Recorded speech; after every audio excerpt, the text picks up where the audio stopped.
Alright, I guess you guys were probably waiting and uh, wondering and whatnot for an update on what's going on. This has been really, really hard. Um, I know the last time, I'll try to remember what I said last time. I know it was all that stuff when he was in a coma. He's been home since then. Um, he's been home, back in the hospital, home, back in the hospital, home, back in the hospital. The last time he came home, he was on palliative care. Um, we had like a whole team that was here, and nurses and PSWs and you name it, and he was doing pretty good for a while. I don't know what you want to call it good, but he was, up and moving and whatnot. And then the last week he was here, which would have been about April 20th, I believe, we had to call the ambulance. It was actually the day that the palliative care doctors were coming in to do a plan and assess him, and I guess we were going to get a night nurse the whole bit because his bed's in the living room right now. And because it was so hard for me to do whatever I had to do with him. And the last 2 days he was here, he had a major bathroom accident all over me. We had to laugh about it because it was kind of funny. We tag teamed, we cleaned him up. It was a little bit funny, but he started to slip really bad on that Wednesday, the day that they were all going to come. And I quick called the nurse and I said, this is too much. He's literally dying in front of my face. I know we wanted him at home to die, but we can't do this. My kids were, like my oldest, believe it or not, it was so hard when he came home and saw him in the bed that it was just too much. I gotta get these off, I can't see. So he went into the hospital. The doctors had told me originally that he had, 6 months to live or something like that. It was 12 to 6 months since this all first went down, so like November, so it's been 6 months. And, wow. Yeah, he went into the hospital for the first week. He was completely out of it. The doctors told me that he might have a couple weeks. His organs were straining. His brain was straining. He wasn't right up here. Very confused. Anyways, so talking with the nurse and all that, and the discharge nurse planner called me last week. But there's a COVID outbreak at the hospital, so we weren't allowed to go in and see him, so we've only seen him once. But the doctor apparently wrote a note on his charts stating that yes, the family can come see him, he's palliative, it doesn't matter, blah blah blah. So we went to go try to see him yesterday, and it was like the last day of the lockdown, and they wouldn't let us in. So he somehow got a hold of the nurse's station cell phone, so he's been phoning like every day going, I miss you guys, la la la la, and now he thinks he's getting out and can't wait to cook and all that crap. But sad news is he's not coming home. He's going into a hospice. Now he's either going into Grimsby McNally, which would be ideal because he's close, and they have like facilities like living room and stuff like that. He's got his own TV. They get to feed him whatever he wants. We can come and stay the night, the whole bit. But right now there's no beds in McNally. So they said something about St. Peter's in Hamilton, which I've never heard of, but they sent me some information. It's really nice. There's lots of like crafts things for him to do if he's up to it and whatnot. But what the doctors told me basically is he's at a high right now. He's feeling really good. He's monitored daily. He's, insulin shots. He gets his hydromorph like every hour, so he's not feeling any pain. He was up walking around, which was really weird. Kept thinking he could, sneak out, so we brought him in clothes and everything, and then we thought afterwards, why did we do that? Because he's going to, escape.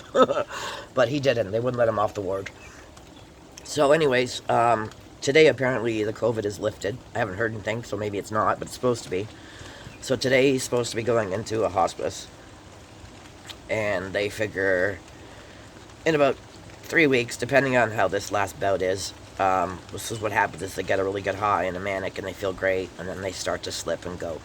Because 2 weeks ago they literally told me he was actively dying in front of me. which was not easy to handle because I always said I wanted him home and I wanted him to die with us. When you actually do that, oh my god, like, unbelievable. That's all I have to say. It's not something that I would let anybody or would wish anybody to go through. I know you'll love the person to death and you want to be with them by their side, but seeing somebody go through that and they get so mean, but it's not them being mean. You have to remember that, like, their brain is not correct because, like I said, all his organs and everything are straining, so it's not a good thing. But so anyways, as of now, from what I understand, is he's going to be let go shortly. Hold that thought for a sec. Okay, sorry I had to do a smoke joke. That's bad of me, but that's all I've been doing lately because I don't know what to do with myself. So as of today, as far as I know, he's going to be released if the COVID lockdown is lifted, and that's if there's any beds for him to go. So that's where we are right now. He is only got, I mean, it could be a couple weeks, could be a couple days, could be a couple months. If I know Billy how stubborn he is, he could stick around for a year. But his brain is really not right. Like, he's talking about things from 10 years ago. He's thinking he's going to come home and barbecue, and he's like, I don't care where I go, but I'm not coming home to a house full of cats. Well, he knows we have 5 cats, right? So he's just, like, kind of doing the, like, no, you can't do this, blah, blah, blah, and whatever. But anyways, on top of that, okay, now where am I? Oh, yeah, this is the other stuff. I was having a hard time thinking of funeral plans, okay? But we already know what he wants. He knows he's dying, so we're doing cremation. His sister kind of took over on that aspect. So now that when he dies, I have to call her first, and that's not what I wanted to do. I mean, I'm strong. I've been so strong through all of this, but I just thought, I can't do the obituary. I can't do this. And now I'm wishing I had, because they'll hang on to his body until I can pay for the cremation, which apparently it takes like 30 days or something for the death benefit to come through. So he's going to be in a freaking refrigerator for a month. Because they won't even cremate him or do anything until they're paid. So that's a tough one. I don't like the thought of him in a fridge. I don't like the thought of him just lying there in limbo. But it's been really hard on all of us. I still don't know what's going to happen with the house when he goes. We're having a really hard time financially at the moment. I didn't want to get into that, but we are. Like, my fridge is completely empty at the moment. My poor kids went to work with Boosts because that's all I had. But I honestly don't know what I'm going to do when he's gone. I know we've had so many stupid little arguments, and that's something I want to tell you guys. Every day, cherish every day you have, even if you guys have friggin' arguments about friggin' ice cubes. Cherish every day, because you don't know when your day is going to be done. 35 years I've been with this guy, and our anniversary is the end of the month, which will be 26 years married, 35 together. And I mean, I'm like, he just turned 55, so I'm going to be 54.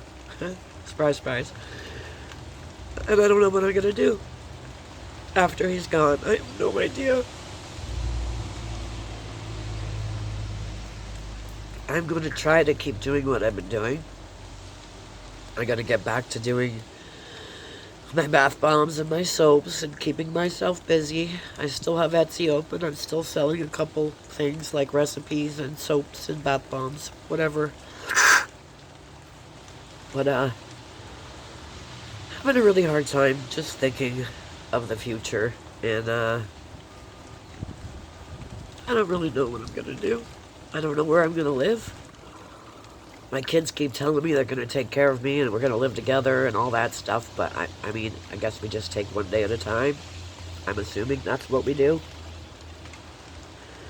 But yeah, I don't know what to do. I come home and there's like this bed in my living room, and All his stuff where he was and all his medical supplies and everything is just sitting here. And he's still alive, but he's been gone for so long, if you know what I mean. He has not been himself. He's been nasty, and then in the next breath he tells me how much he loves me and misses me and how strong I am. And then the next minute I'm boring him to death. So I know that's just the sickness. I know that. But I really don't know. I don't know how to go on. I mean, I know I'm going to go on. Obviously, I have two boys that need me. And, whatever, but I just realized that I don't really have any family to talk to other than my sisters. And they all have their own, they have life, they have issues, they have their own things going on with, be it their husbands or, well, one has a husband, one doesn't. My other brother just went into the hospital. This is kind of weird. You guys knew I lost my one brother. The same day Billy went in the hospital, my other brother died with the same sickness, same cirrhosis of the liver. Well, Billy's now got cancer of the liver. It's spread, or whatever you call it, progressed, whatever they call it. I don't know. He's got 3 cancer spots in his liver, and his pancreas is screwed. So even if he had had a liver transplant, he might have got a year, if that. That's if he could recuperate and you know, not reject the liver, but that's besides the point. I'm so mad at his doctor. They should have done something when they first diagnosed him. Gotta have open communication with your loved ones, guys. You gotta talk. You gotta know what's going on in their life. Don't assume everything's okay if they tell you everything's okay, because they're not. What was I saying? Oh yes, my other brother went into the hospital. He was going in for a routine colonoscopy, and you have to drink that liquid goop to flush you out so they can go up with the camera. Well, he drank the whole bottle, and he wasn't cleaning him out, and he ended up throwing everything up the other way, and then a bunch of blood and stuff came out the other end. Anyways, they took him into the hospital for emergency surgery, and they had to remove a big chunk of his bowel, and then they found a gigantic mass. And now he's got a colonoscopy bag, and we're waiting on the results to see if it has cancer in the mass that came out, which could very well be, because that's what my mom died of. That cancer, that really strange, weird 1% type cancer that spread all through her intestines, her stomach, her gallbladder, her female organs, everything, and it seems to be apparently hereditary. And that's another thing. I just found out from my doctor that I have non-alcoholic fatty liver disease. Isn't that great? Isn't that great? But he said we can nip it in the bud because I'm young, I don't drink. I mean, I'll have a wine or whatever if we're at a dinner with something, which hasn't happened in years, so. But I went, oh, that's just fucking great. Just great. But anyways, right now, as we stand, I'm waiting to hear from the hospital. Find out if he's going to hospice, which one he's going to. And like I said, that's where we are. I don't know what's going to happen in the next couple of days. I don't know what's going to happen in the next couple of weeks, months, whatever. I don't know. Any support you guys can give me, just emotionally. Pray that when he does go, it's not painful. I really would like him to just go to sleep. Poor guy's lost all his hair. This guy had beautiful hair. I could just use the strength to make sure that we don't get homeless and all that other stuff that could possibly go wrong. That I don't want to go wrong. Can't go wrong. It's gotta be good. Just want to move on and get some sort of strength and whatever. Anyways, I just wanted to give you guys that little bit of an update, and I'll promise I'll try to come on more often and keep you guys updated and maybe try to do some fun stuff, because God knows I need some fucking enlightenment in my life. Anyways, thanks guys. Hopefully we'll talk soon. Take care. And say I love you to all your family.